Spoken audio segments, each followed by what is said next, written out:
Kaleshwaram project స్కామ్లో ముఖ్య పాత్ర హరీష్ రావుదేనని తెలంగాణ జాగృతి పార్టీ అధ్యక్షురాలు కల్వకుంట్ల కవిత తీవ్రంగా ఆరోపించారు. కాళేశ్వరం ఎపిసోడ్లో కేసీఆర్కు మరక అంటడానికి 2-3 వ్యక్తులు కారణమని, ప్రధాన పాత్ర హరీష్ రావేనని అన్నారు. కేసీఆర్ రాష్ట్ర అభివృద్ధి కోసం ప్రయత్నం చేస్తుంటే వీరు మాత్రం కాంట్రాక్టర్లతో కలిసి స్వలాభం కోసం స్కామ్ చేశారని, కొన్ని వేల కోట్ల రూపాయలు కాంట్రాక్టర్లతో కలిసి హరీష్ రావు స్కామ్ చేశారని విమర్శించారు.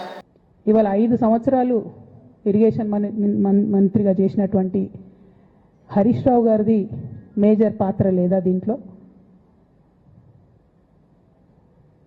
అందుకే కదా కేసీఆర్ గారు వారిని సెకండ్ టర్మ్లో తప్పించిండ్రు.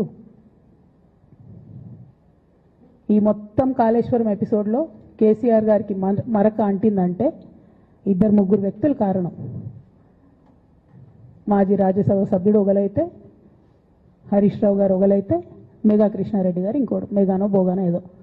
ఈ పెద్ద పెద్ద కాంట్రాక్టర్లు అందరితో కుమ్మక్కై కేసీఆర్ గారు ప్రజల కోసం ఆలోచన చేస్తే, నీళ్ల కోసం ఆలోచన చేస్తే